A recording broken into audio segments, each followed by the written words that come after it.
Hello everyone. So today is going to be one of these days where I'm definitely getting my steps in, but I've decided to spice things up just a bit.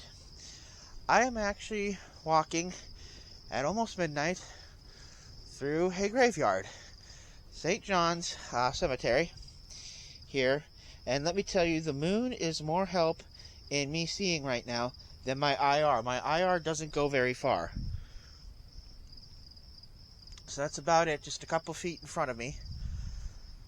So let me get in here real quick.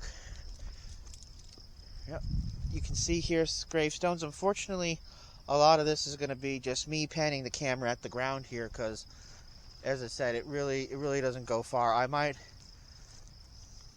yeah, you're not going to see much. Sorry, that's the way it is.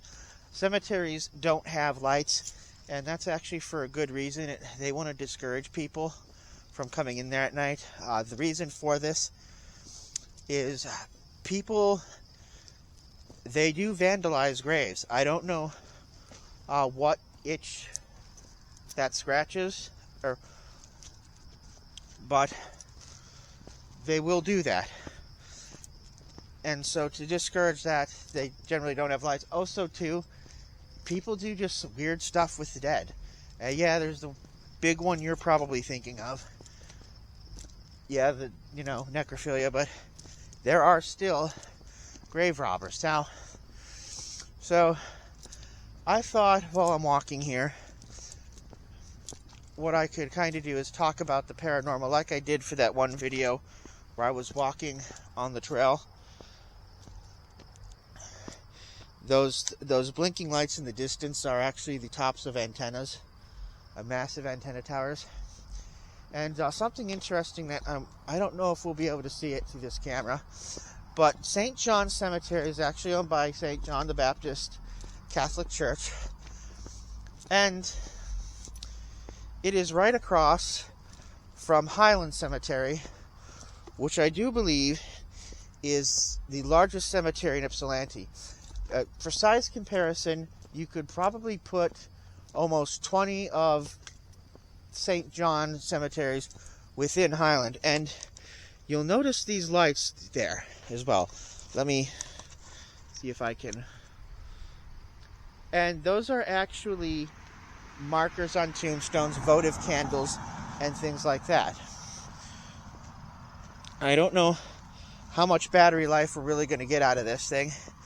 I know I'm pretty much going to be stuck here for an hour, though. Alright, these are actually pretty close to the thing. I can't make out enough really to read them. That's not what this is for. But yep, this is just a paranormal walking video. And so we're just going to keep walking, and I'm sorry that y'all aren't going to be able to really see anything. It is what it is. Think about how I feel. So let's discuss the paranormal. And I actually wrote down a list of things. I'm probably not going to be able to read that list, though, so that I want to discuss here for a little bit. Let me get out my handy notepad. And then we might do an EVP session. There's more of those lights. Those are I think less than a mile away, but yeah, they are. It looks like we might have some of those lights, grave markings on some of these as well. So let's just walk around and take a look.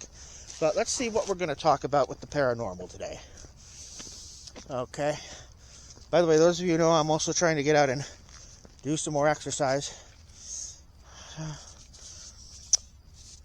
And today I need to do a lot of exercise because Fatty succumbed to White Castle. Okay. Whoa, that's really hard to read there. Let me see.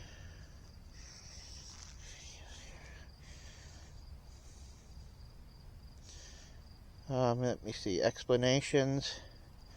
Okay, so the first thing I want to go over is safety, right? And my first principle and rule of that is see and be seen. And what do I mean by that? Well, I mean, obviously you you want people to see you if you're operating at night. So reflective vests and a headlamp are a must for me. They really are. And I might actually go and walk across the street here and just walk along the perimeter of Highland and show you guys some more of those sites. They're pretty fascinating stuff. So, all told, so you want to see MB. Now, your headlamps are generally pretty weak, so I would encourage you guys to get actual full flashlights. And also pretty weak is your cell phone flashlight. And you don't know how weak it is till you're walking through a dismal black area here. And I apologize for the limited range on this thing. And you're walking through a truly dark area. And you still can't really see. Like, mine barely even makes it to my feet. My headlamp. Now, of course, maybe there are some more powerful ones out there. This right here. In fact, fortunately, because this is not a high quality camera I'm using, I own high quality cameras, but just not ones that are infrared capable. And let me see. I want to see if I can walk to that right there. There's just a single light there, and I'm wondering if that's a candle. A lot of these lights today that you see on gravestones and grave markers and whatnot, a lot of those lights are solar lights, actually. Oh, sure, they're shaped like candles for sentimental reasons and all that. But they're solar lights nonetheless. Oh, we actually got a couple more out there than I would have thought we had. Like I said, St. John the Baptist Cemetery is larger than it looks from the road, but is still, like I said, comparatively small. That's okay. That's a solar light right there. Boy, this has you questioning life choices. So, obviously you want to be seen and you want to see. I would argue the second rule. Try as much as possible to visit the location you're going to go to. To visit in the daylight. And the reason for this is actually pretty simple. You know, it'll help you see hazards and things like that. Structures that may look sound are not always really sound. And, you know, you just want to make sure there's no hazards. You know, I visited this place a few days ago, and you know, it's nice and paved. Highland Cemetery, where I did the Striker videos, those are not paved.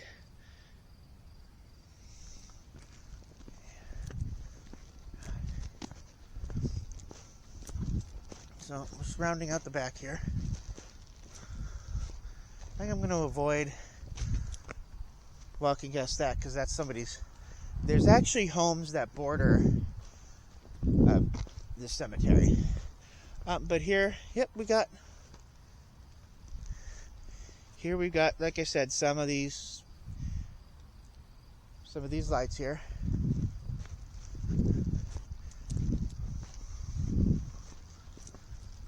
Looks like an interesting one down there.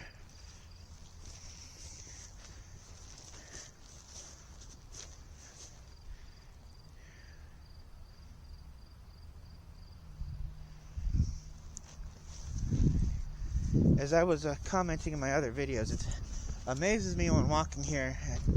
I don't know this cemetery as well as I know Highland. Mainly because every year Highland does this really super cool tour where you're given an actual oil burning lantern. and it's pretty awesome. And a local historian guides your group through the most infamous sort of graves in Highland. It's pretty fun stuff.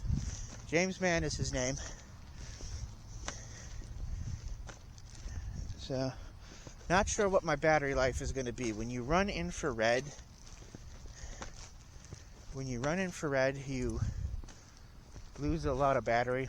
I always see these idiot ghost hunter shows that they said, "Oh, we ran out of energy," or something like that, or the battery's drained because you're using infrared, dumbass. Here you just see more random graves.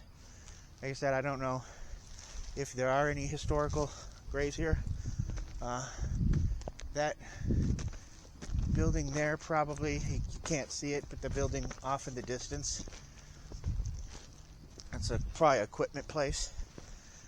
I don't know the situation with how this is maintained or anything like that. You know, as Highland Cemetery has a full-on crew, and it's a non-profit. I just don't, like I said, not familiar with this one. So those are the two things I have right there for safety. See, be seen, all that other jazz. Oh, explanations for the paranormal. Let me see. I can barely read that. Explanations. So one big explanation is the fact that a lot of these take place, you know, at night, right? Sightings of ghosts and apparitions. Well, we're a diurnal species. We really just don't have the stuff to see well in the dark. You know, it is. My father hates this phrase, but it is what it is. So that's why you can explain most of these things happening at night. Cars going by. So that's your explanation right then and right there. Another one is fatigue. You know, the witching hour supposedly is 3 a.m., right? Well, you're fatigued. You're not designed to be up. We're diurnal species. Now, there are some night owls out there, no doubt, but few and far between. Yeah, I just got a bit disoriented here. That can happen when you're walking through a place at night. Where does this bend go? Hold on a second here. No, it just goes over and around this way. Over yonder, as we would say. Now, so there's fatigue. And another one that I put up here is heightened senses. And what I mean by heightened senses are sometimes people will be in a situation or in a place where they should not be. And everything they hear, every little stone popping or whatever, or branch breaking, is amplified in your senses. So it's not so much that things go bump in the dark, things go bump in the day as well. It's just as if it's broad daylight out, you're playing Call of Duty,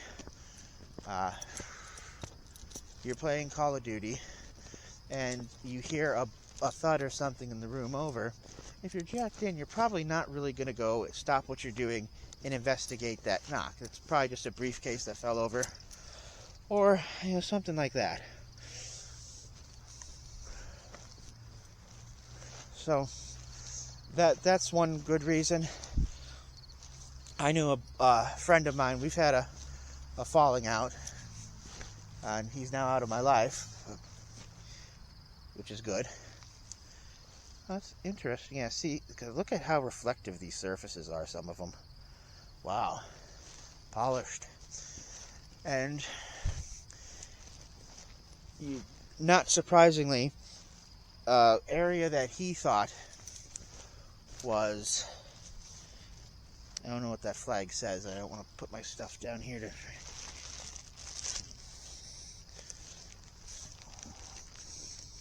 Yeah, sorry, I'm holding like a dozen things and wrangling them all.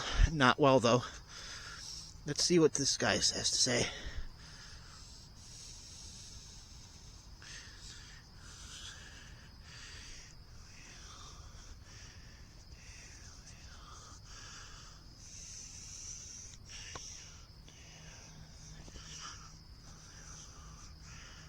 Actually, I don't know. It doesn't say. It looks like it's blank. And whatever that is, I can't read it, so maybe I'll come back during the day. Oops, let me go grab my notepad here. Whee. And of course I had to drop it.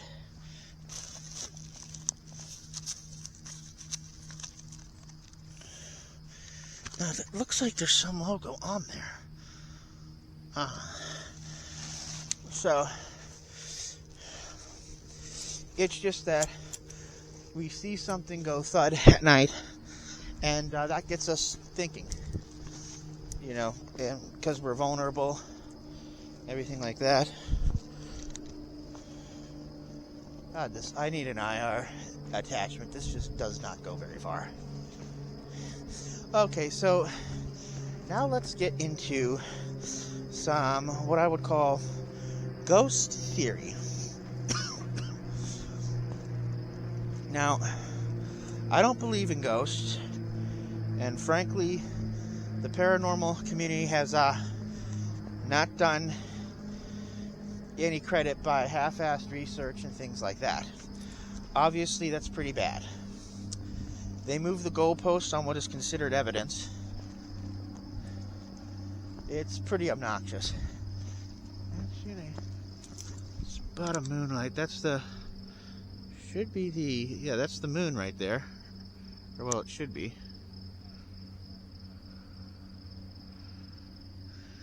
Yep. So, pretty interesting. Now, so ghost theories about ghosts. And again, I don't buy in this, but obviously there's different types. So, one theory of ghosts is obviously the most popular. It's the spirit of the deceased. And the spirit will cling on to a location because of its importance in life. And me personally, like I said, that's why I never got the idea that people could think a graveyard or cemetery is haunted, because that's based on how often do you go to a cemetery in real life, right? Very, very rarely. So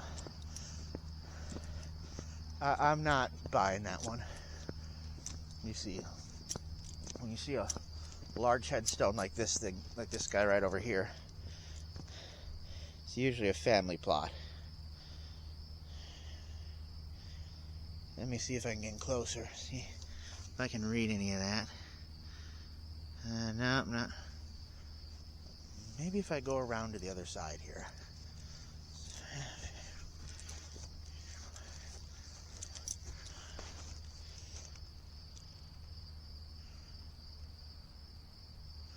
What does that say? Renter?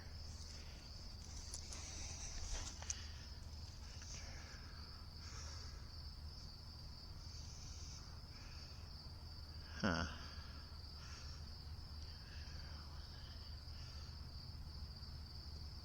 I don't know. Just having trouble making that out. But yeah, my hunch was right. This is a family plot.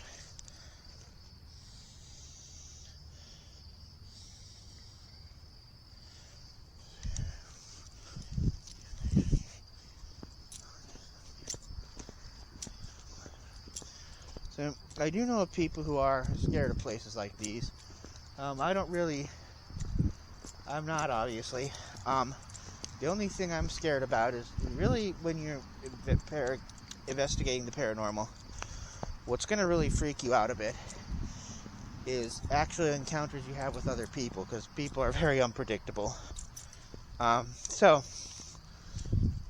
Now, another type of theory is poltergeist.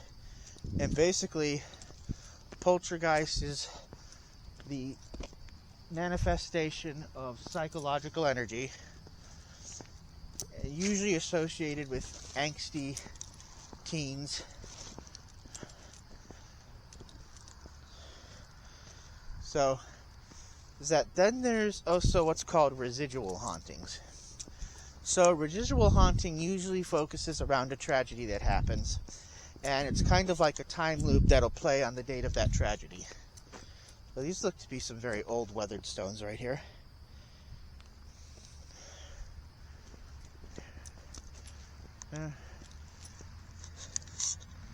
Alright, and let's see if we can do a couple of loops here. And the other thing that I wanted to touch on is kind of what I call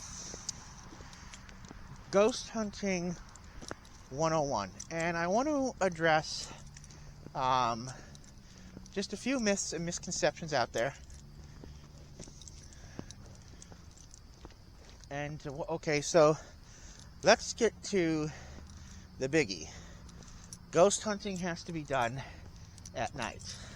No, not at all. Now, people would argue, you could hear a motorcycle rev back there. Now, people will argue that it's more fun, more atmospheric and whatnot. And I guess I could either agree or disagree with them. I'm not quite sure.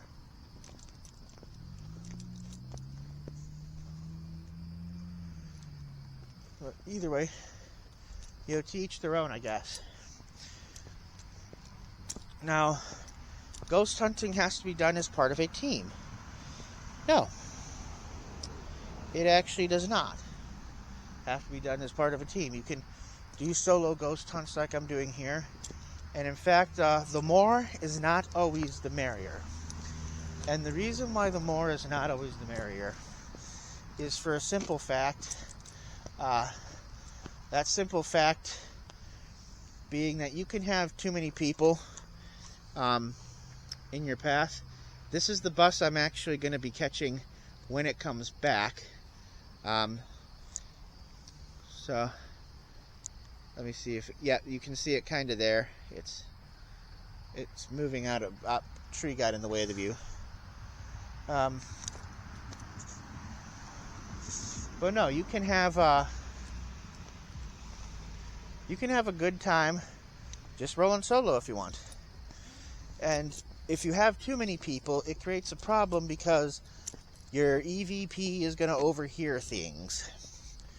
There's going to be more people creating shadows and things like that. So I've seen it. I've done ghost hunting solo. I've done ghost huntings with groups. And like I said, to each really their own. You know, you're into what you're into. That looks, oh, there we go. There, over there. Probably a couple. Now, this next one I'm going to address, this next point, is that ghost hunting is a very expensive hobby. And this one is kind of true. Well, you can get a basic kit for for less than probably $300. The fact of the matter is, sorry for the crinkling sound, that's me with a plastic bag here. I mean, yes, certain locations will charge you a lot if they have a reputation for being haunted, certain ones. It's not unusual for some locations to charge over $1,000 for 4 to 6 hours of use. A bit price gougy, obviously, in my opinion. Obviously. The good news with those locations, though, is that usually you're allowed a group of people. So, $1,500 for 6-hour looking. It seems like a lot, but if you can bring 8 people, you can split the cost. Now, of course, good equipment, that's a whole different story if you want to get into all the gears, gadgets, and other stuff like that. Yeah, so I would say just that kind of mantra there, that yes, this hobby can get expensive. Now, some things to consider that ghost hunters might not consider until, unfortunately, their very first foray into ghost hunting is facilities. Depending on the state of disrepair a facility's in, it may not have a functioning restroom. It's always a good idea to call ahead and make sure of certain things. And this kind of segues into a second point about dieting. You know, obviously you don't want to, if you're going to a ghost hunt, especially if you haven't figured out what type of facilities they have, it's a really very good idea to watch what you eat. Make sure you're not ingesting anything that's going to upset your stomach. That's not fun. And of course, you really don't want anything that's going to affect you too much from the standpoint of flatulence. You know, because that'll be picked up by your microphone when you do the EVP stuff and all of that. So those are just some things to, like I said, think about. Here, I've kind of got myself turned around a bit. I only visited this place like one time. Just gonna walk the perimeter here till I find my way.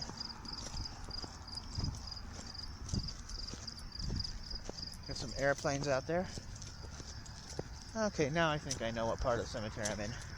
So it can be a bit disorienting.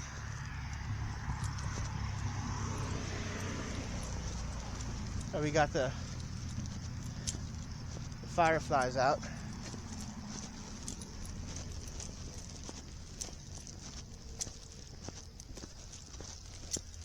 Probably another family plot right here.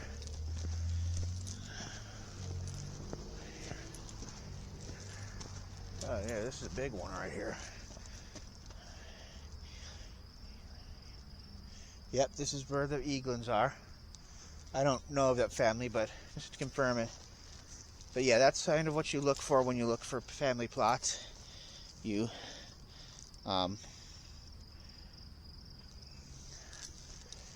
look for the one like really huge tombstone.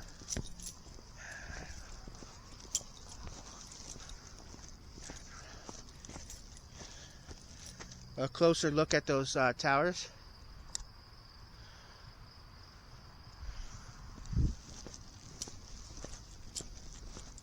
Place is bigger than I thought it was.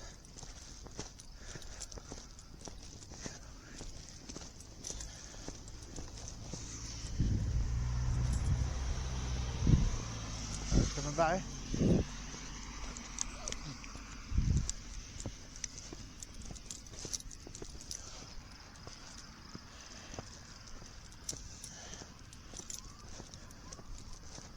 Yep, can hear police are out tonight. Okay, now I know where I am. Like I said, it's bigger than it looks from the road. It really is.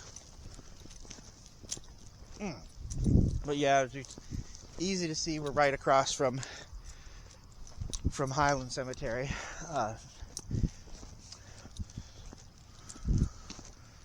So that's pretty much what I've got here for the paranormal.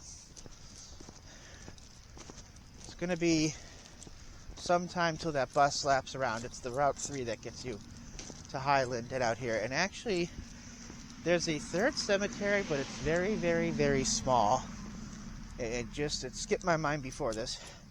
And for whatever reason, it's called Cross Cemetery. And no one really knows why it was named Cross Cemetery. It just is what it is. And that was actually bought by county. And they bought that plot of land, And then they buried some people there, but for the last like 100 years, they've done nothing with it. Everything is overgrown, and I think maybe you can see the top of some of the headstones. And I got to admit, this is very, like I said, atmospheric here. I don't want to switch from the IR, but like I said, the moon's helping me see better than anything else is right now. I've got my headlamp off. I don't have a flashlight out. Thing is people see you rooting around graveyards with flashlight and whatnot. They tend to, I've heard that they tend to want to call the police on you. Again, I don't know how true that is, but hey, they're being vigilant. You can't fault them for that. Another massive stone here, and so a family plot. Yep, the Leonard family.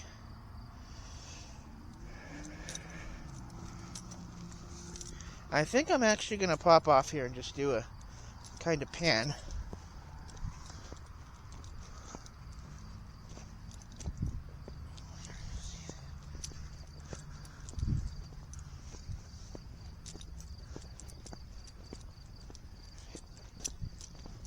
Yeah, it's, by the way, another reason why I had to do this tonight is I wanted to do a paranormal walks video.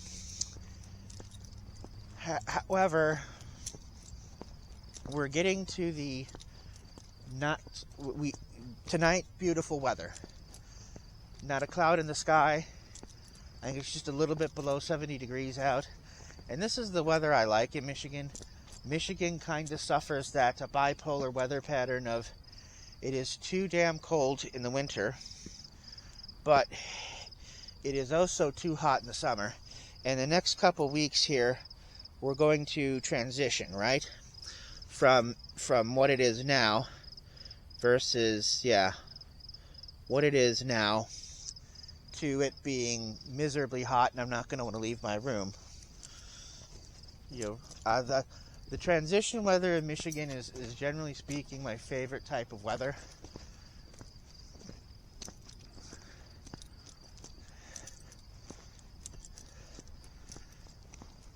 Another interesting fact about Highland is they actually have a house. So whoever runs and administers the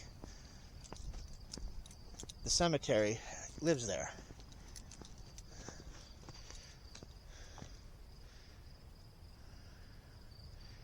Yeah, it's actually, I know you're not going to see it through the IR, but it's actually pretty amazing walking past Highland at night. You see just how many people have put out candles and solar lights and things like that. And I mean, man, it is impressive. It's like looking at a miniature skyline.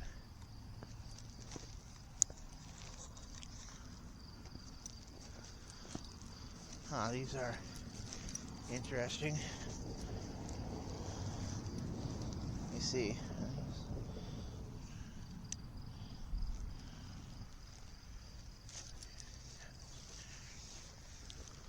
So this is some fascinating history here. I gotta come back here. I probably should talk to Mr. Mann or somebody from St. John the Baptist Church about this place. See if there's any famous tombs here or anything like that. I know there certainly is across the street, but like I said, this you could fit probably maybe 20 of these into Highland. It's a long one.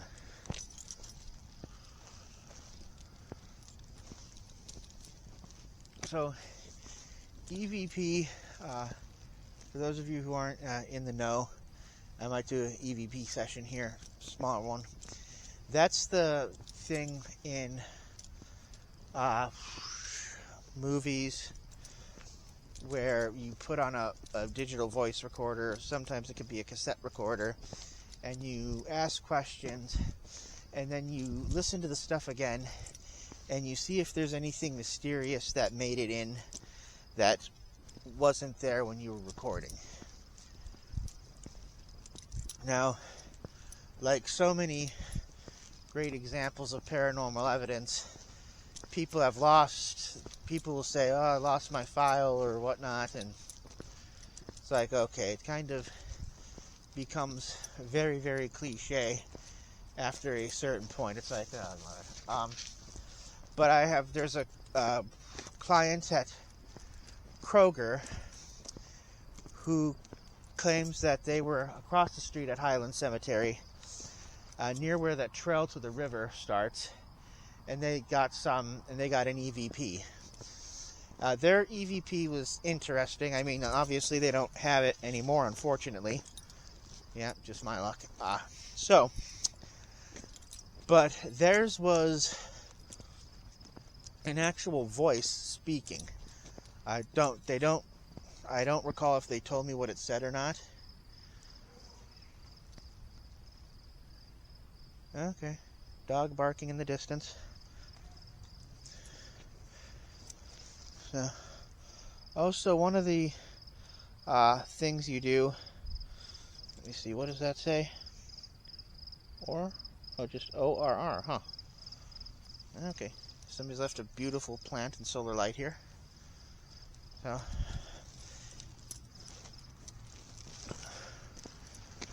that was kind of unusual, but like I said, as with all the best stuff, they don't have it anymore.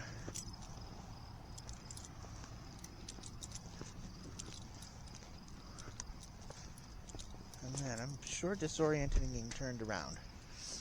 So that's EVPs, and EVP sessions can go a few minutes, they can go a few hours, basically kind of choose your own adventure.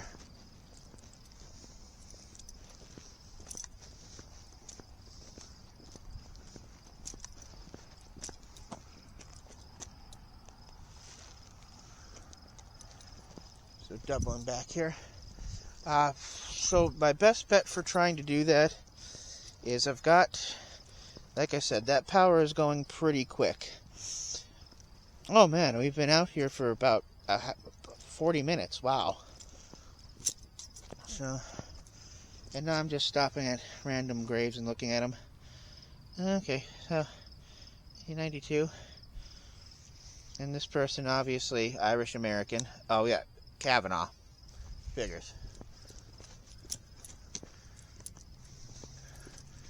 Make sure I'm back at the entrance. So probably what I'm going to do here real quick is just walk along and take a look at some of that stuff out there in Highland. You can't enter Highland after certain hours, and the area is patrolled. That's not a joke. That's the truth.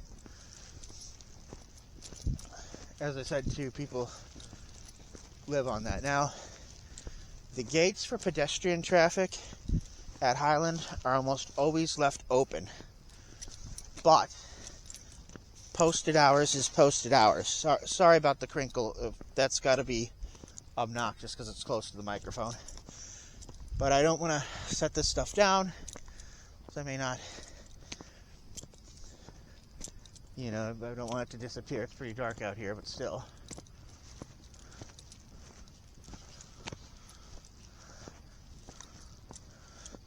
But it's important to remember, though, that even if an area has gates that are open, if it still has posted hours, that's called trespass. And yes, you can get a ticket for trespass, even if a gate is open or unlocked, or even if there's a no gate, frankly. And let me just see, out of curiosity, I'm not going to set foot on it. I got to put this stuff down. My hand's getting a bit numb.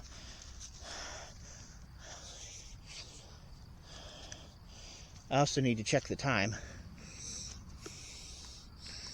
I really did not know I've been recording that long. It's going to be a pain in the buttocks to upload onto YouTube. It's going to take a very long time. Oops. So, yeah, I'm just walking here, walking.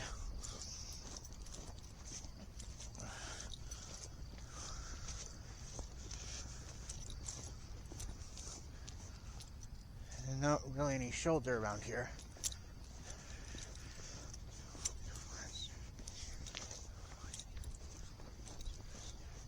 Yeah, you can see how expansive and long it is.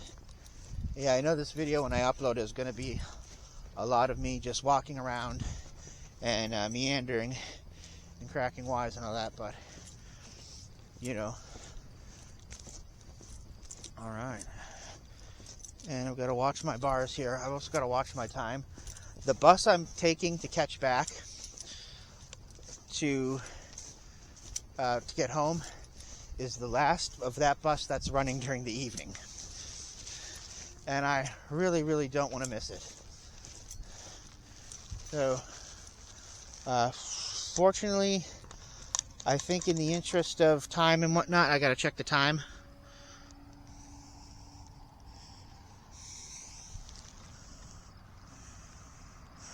Oh, shoot. No, in the interest of time, yeah, I gotta wrap it up, folks. Thank you. I've been really happy to let you be part of my journey, and I will do an EVP session sometime for y'all to watch. It's just right now I really want to prop myself next to that bus stop, make sure I do not miss it. Y'all have a great one now.